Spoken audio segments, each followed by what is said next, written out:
I'm Kris Mikami.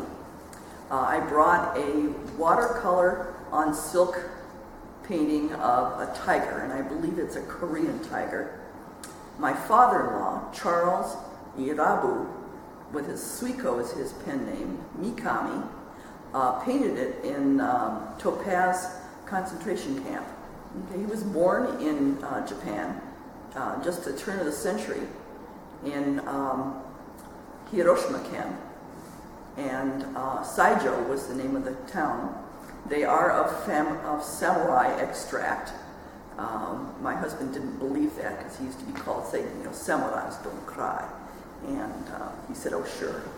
Then he went back to visit the homestead and found racks for the swords in the bathroom and around the house. And you had to be a samurai to own a sword. So he knew that Mr. Mikami was indeed of samurai family.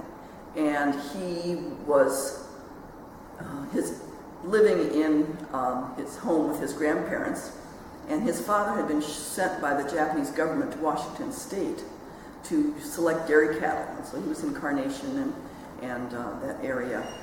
And his grandparents were trying to make him become an engineer, a train engineer, and he wanted to be an artist. So he contacted his father and got permission to come to America to study art. So basically he was escaping his grandparents. And so that's what his intent was when he came over here originally.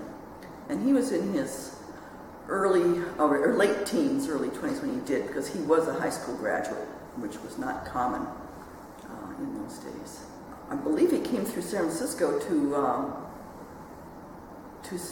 Seattle. He lived in Seattle until the war. And when the war came along, he was one of the first ones arrested because he was basically a sort of a leader in the community. He acted as a baishakunin and did eulogies at funerals and that kind of thing. And so he was arrested by the FBI almost instantly. And Mrs. Mikami didn't know where he was.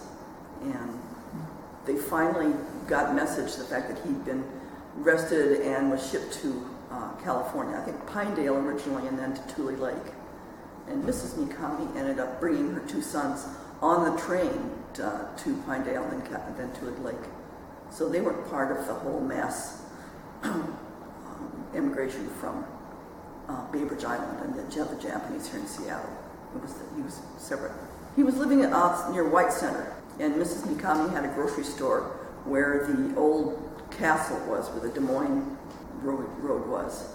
And so they were out of the main group of Japanese. He actually was a broker, and he would drive through the Kent Valley and pick up produce and take it to Pike Place Market.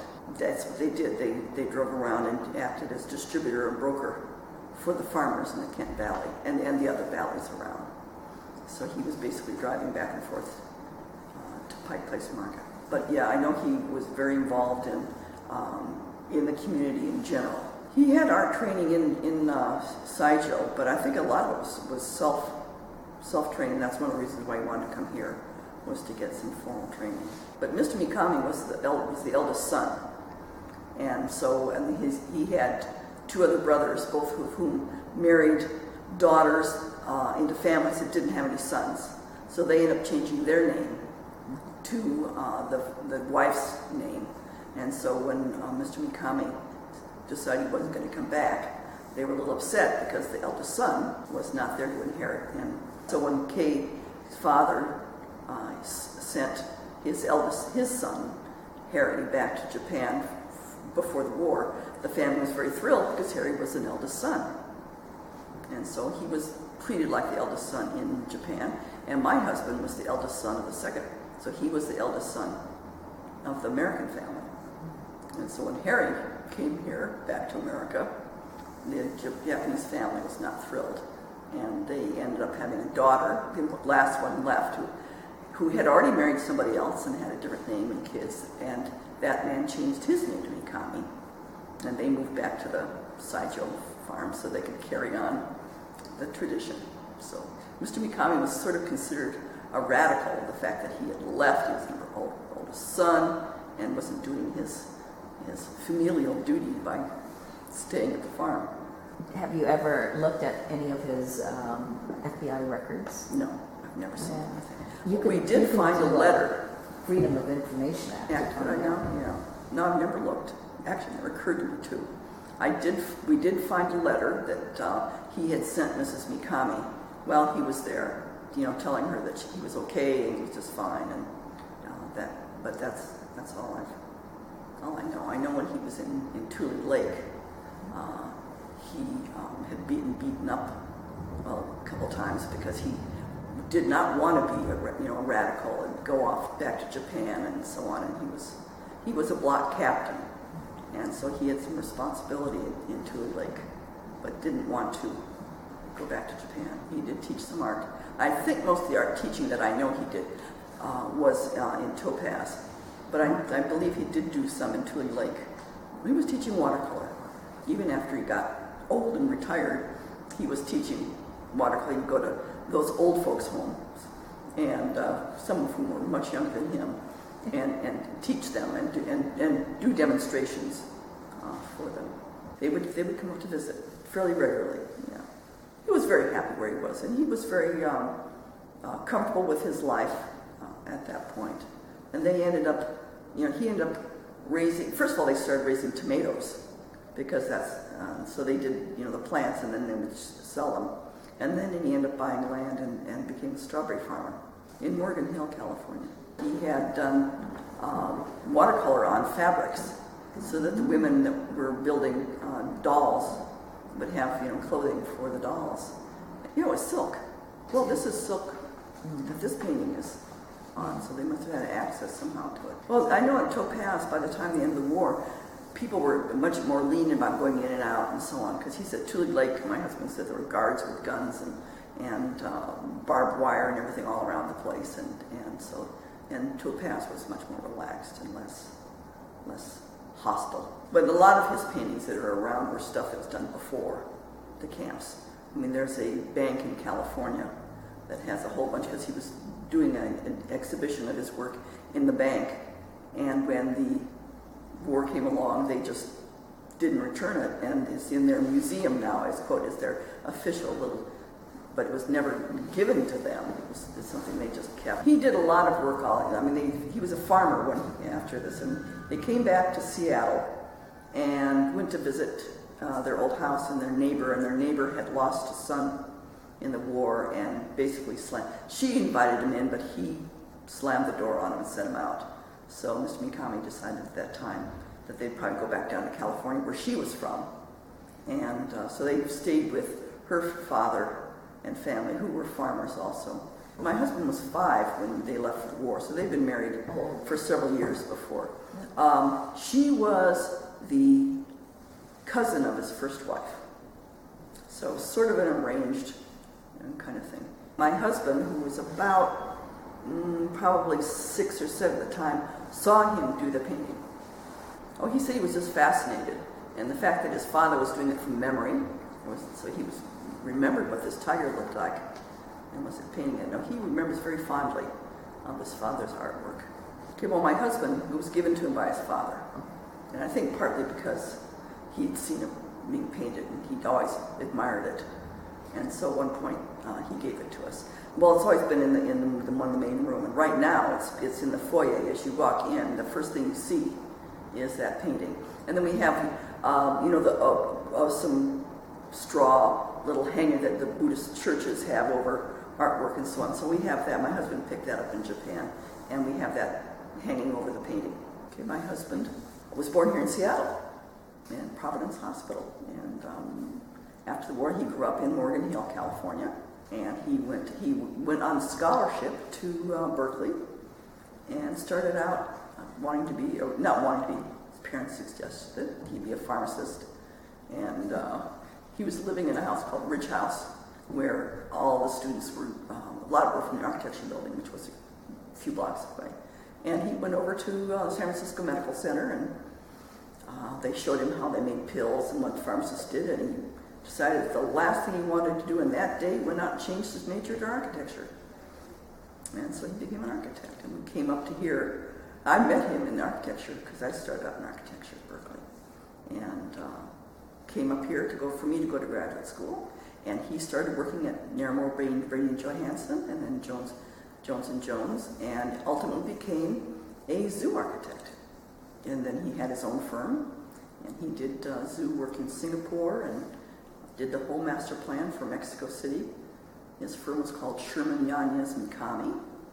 Then he retired, and Jones kept calling him up and asking him back because he knew what he was doing. He'd been doing it for so many years. And so finally they hired him back full time.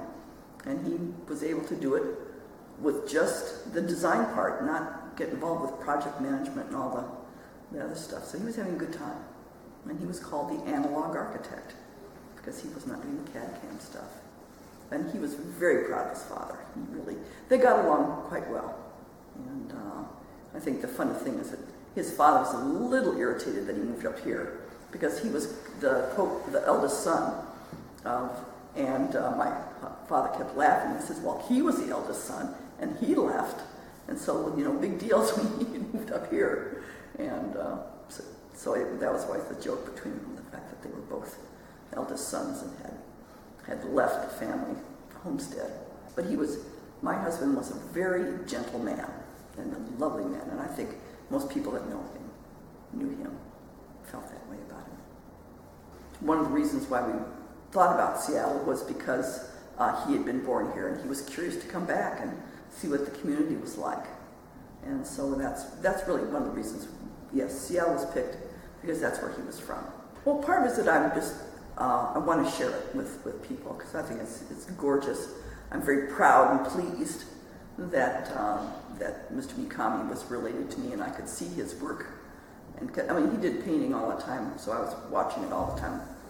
And I had been married to Mr. Mikami for 47 years, so it wasn't like I wasn't familiar with all this stuff that was happening. And I wanted to share that. I think it's important. And I want my kids to come to this exhibit and see what they have. I have 3 children, a girl and 2 boys, and I think it's important for them to recognize the history of their family also. I think a whole range of things. I don't think it's speaking to just the camps. Because I know when we went to visit the family homestead, there was artwork of his there too. And so my husband was very proud and pleased to see what was there. And I don't think the kids really knew, for instance, all his poetry that he did. And he has extensive poetry. And so I just want them to be aware of it and then to share that with everything. I think it's important for the community to know that this kind of artwork was being done and how talented and impressed we should all be with the people that are part of this community. There's a corner of a park in San Jose that has one of his poems in rock. It was dedicated to him. So there's kind of where he's been very, very involved in the community and recognized by it. Well, it would have been nice to find some of the poetry he wrote while he was in the camps. Well, there are books and books and books that I know that were printed up, and he belonged to a group in the San Jose, in the Southern Bay area that met, and he kept winning all the prizes all the time, so he withdrew from competing in these little prizes they had. But no, I know they were beautiful stuff. There were some that I think some of the family all have that he gave them as gifts and so on. That actually he visited the Cairo house and did some demos there. Russ Akiyama, was my husband's cousin, and from his mother's side. And I know that Mr. Mikami, when he came to visit, would go to the Cairo house and do demonstrations, and may have written poetry over there too. I took my grandson to see Oklahoma the other day, and we were talking about the older things and movies and things. And I said, well, your Ji-chan painted this, and he'd come in and see it, and we probably mentioned it to him. But he's 16 now, and so he's probably much more aware of stuff. So we were talking about it, so we were really able to stop by and look at the painting and talk about the history of it and so on. So that's important. Yeah. No, I'm so pleased. I think it's so good looking that want to show it off. My father was an artist. I have 3 of his things in there that he did when he was an art student. He was actually an architect, but he started out in art. And so part of the thing is to be able to share the fact that he has 2 great-grandfathers that were both artists and has works that he should be pleased with, which he is pleased with.